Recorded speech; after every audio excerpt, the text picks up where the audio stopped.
Hello everyone, my name is Yadgiri. I am going to discuss about the now superposition theorem. So we already knows about the importance of the theorems. So when the network is having more number of nodes and more number of sources and more number of the branches, the response of any one of the branch can be obtained easily by using theorems only. So simply the complex circuits can be solved in easy way by using theorems. So coming to the superposition theorem, the superposition theorem is only applicable to two or more than two independent sources circuits. Two or more than two independent source circuits means independent or dependent for solution purpose we are going to using superposition theorem. Coming to the superposition theorem statement, in a linear, bidirectional or bilateral circuit or network consisting of two or more than two independent sources, the response of any one of the branch is equals to the responses caused by individual sources, while the rest of the sources can be replaced by their internal resistance. This is the superposition theorem statement. So I'm going to again rewinding the statement because it is an important statement for a competitive examination or the academic examination also. That's why I'm going to repeating once again.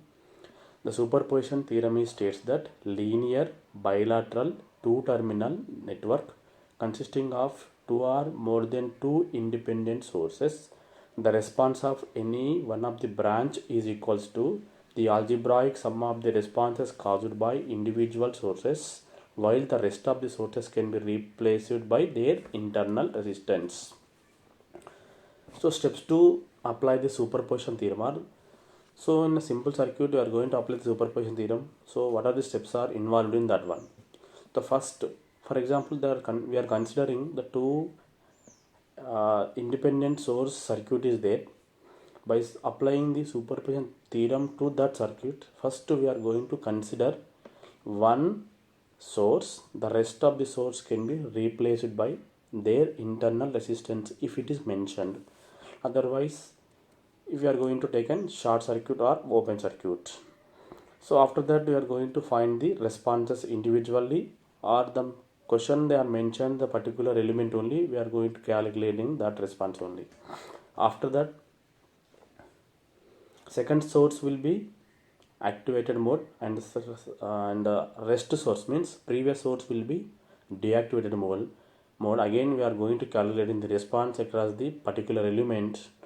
So then if they are asking the all element responses, we are calculating all element responses. So after completing these two, we are going to add the responses individual we already calculated. So the finally we are going to obtain the response of the a particular element or the all element. So we have to add the responses calculated by individually. So that is the total response of the circuit. For example, considering a simple circuit consisting of two independent voltage sources having a three resistor, that is called as R1 and R2 and R3. So by applying the superposition theorem to solve the circuit, so let us consider first the first step in the superposition theorem is source 1, that is a V1 is acting alone and the source V2 is deactivated means, so there is no internal resistance for that, so that's why that source will be replaced by it is a short circuit path. If it then mentioned a internal resistance, so that voltage source replaced by internal resistance. So for example, in the question they are mentioned the current source, that can be simply replaced by a open circuit path. So now we are going to apply the here loop equations. So we are getting the individual currents because the two loops are there, then only the two different currents are enter into the two loops. So the two currents are delivered by the again the voltage source only. I am going to consider branch 1, that is R1 current, is nothing but a I1 dash, because I1 dash means the current enter through the first element. That's why I1, only one source is acting alone, considering as a I1 dash. So the mainly the current flows through the first branch is I, means I1 I'm going to considering. And the resistor R2, the current flows through the R2 will be considered as a I2. The current flows through the, actually I'm going to discussing these are R3 current will be considering as a I3. So here first source acting alone, that's why the current flows through the R1 is I1 dash, and similar to R2 I1 I2 dash, and similar 3 R3 I3 dash. So here according to the current division rule,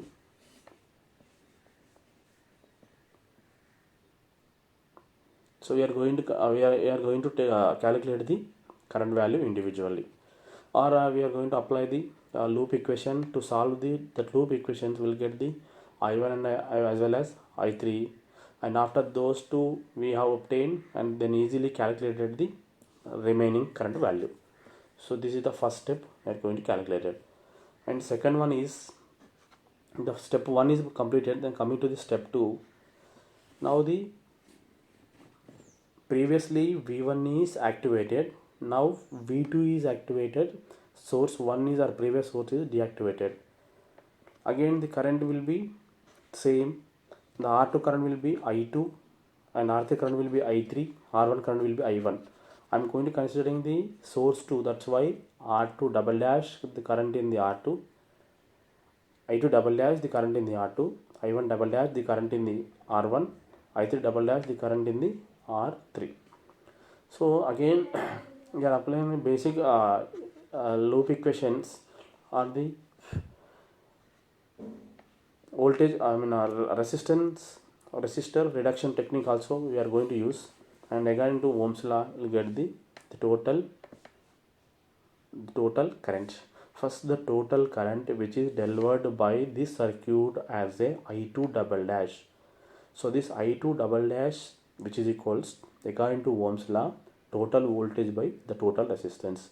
Here the total voltage are R1 and as well as R3 will be parallel. The R1 R3 parallel combination in series with the R2 will get the I2 double dash. The I2 double dash which is dividing the R1 and R3 elements. That's why by calculating R1 current and as well as R3 current by using current to divider rule, we'll get that values. So for example, I'm going to discussing about the how to calculate the R1 current. So according to the current to division rule, I1 double dash means R1 current I1 double dash is equal to the total current into the opposite resistance by the total resistance. Here the total resistance of the circuit will be considered as a, so which elements are the current will be divided, that's equivalent resistance considered as a total resistance here. So according to current division rule, we have obtained these two values. After the responses calculated individual sources, so we have to add the total response, because the statement will be already told to us. So the responses, the response of any one of the branch is equals to algebraic sum of the individual source responses. That's why I1 is equals to I1 dash minus I2 double dash. So the minus plus, how we are going to decide? Why? Because the direction of the source, the direction of the source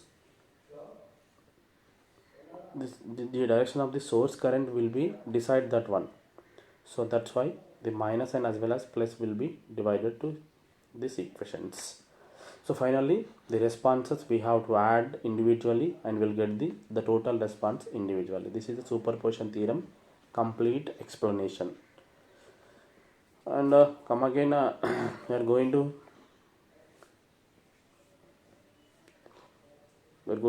choose one problem to solve that particular problem by using superposition theorem.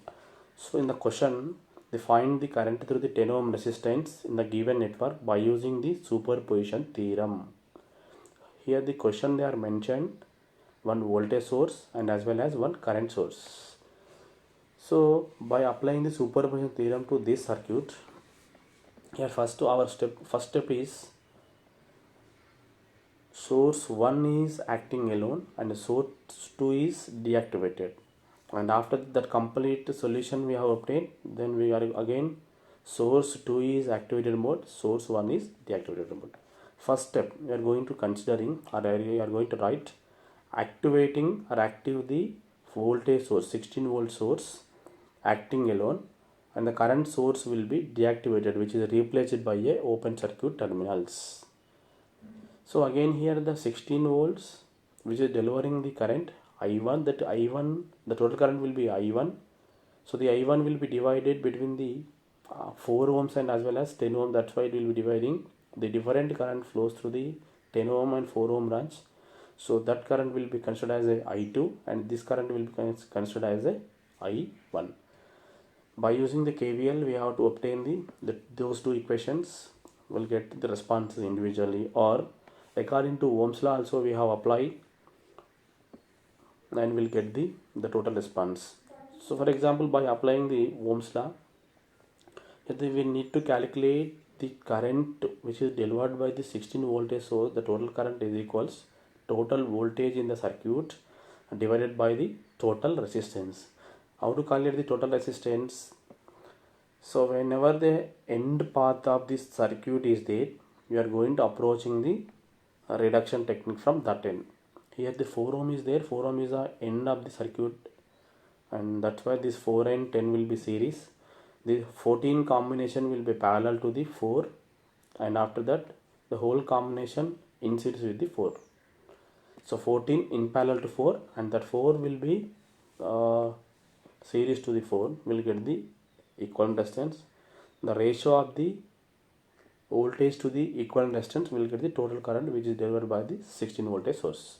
So that is also one of the method is there to solve the circuit current.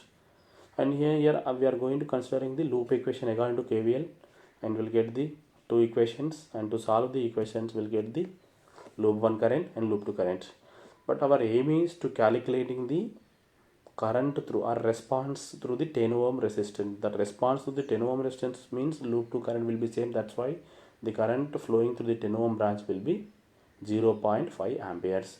The 0.5 amperes will be enter into that 10 ohm branch. So this will be enter into the from first end to second end. First end to enter into the first end and leaving to the second end. That's why I'm going to considering as a something plus or minus like that. So this first response will be completed, and coming to the second one is current source will be acting alone and voltage source can be deactivated, means it will be replaced by their internal resistance. Is there an internal resistance? No internal resistance for that circuit. That's why only we are going to replacing that 16 voltage source as a short circuit path. There is no internal resistance. So here directly need not calculating any loop current. Why? Because here already current source is there. So this according to current divider rule, and we'll get the current through 10 ohm branch and easily calculating the response through this branch. Here we already considering two ends are there. So here this side as a 16 ampere source side as a second end, and 16 voltage source side as a first end. So we are going to considering this 16 ampere will be divided between the 10 and 4. So the current flows through the 10 ohm according to current division rule will get the 4 amperes. This 4 amperes will be starting or entering to the second end. That's why this one is considered as a plus 4 amperes. So here I1 and I2 currents are we have obtained. Already told you by using current divider rule also we have obtained, and by using this resistor equivalent resistance mode also we have obtained.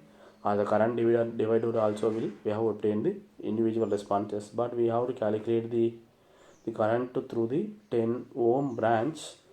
So that is equals to 4 ampere we have obtained according to the KVL only. Why? Because I am going to use the KVL in the first source acting alone. That's why here also using KVL only. So the loop 1 will be, the loop 1 current will be flows through the 10 ohm branch. That's why that current will be considered as a 4 amperes. Now finally the circuit are clearly mentioned. The 16 voltage source, the current flows through the first end to second end, and 16 ampere source, the current will be second end to first end. So here these two currents are will be opposite to each other. That's why you are going to get the minus between the responses. Means, so those two are addition to each other, but the opposite direction is there, so that we are going to taken as a minus. So here, which is the dominant factor here, considering the which source response is the greater value, that considered as a positive sign, and which source current will be minor or lesser that value, that will be considered as the negative. That means 4 minus 0.5. So the total current we have obtained as a 3.5 amperes. So the total current we have obtained 3.5 amperes. So coming to the limitations of superposition theorem. So when we are going to apply the superposition theorem, so the first limitation, so these are also very important points for the short answer question for academic area. So that's why the first limitation is superposition theorem is only applicable to the linear and as well as bilateral circuits only. Superposition theorem is not applicable for, this is the second limitation, superposition theorem is not applicable for the non-linear elements such as diode elements, transistor networks, diode networks, etc. These are the non-linear elements. So superposition theorem is, this again third point, theorem is not applicable to the directly power calculation purpose. Why? Because the power is nothing but it is a product of the voltage and current. Voltage is the other wave and other current also other. So the power nothing but product of the voltage and current. It is again the non-linear manner. That's why it will not apply to the power calculation purpose. So the superposition theorem is only applicable for to calculating the voltage and as well as current responses only. So these are the limitations. This is a very important point. This is the complete the discussion about the superposition theorem.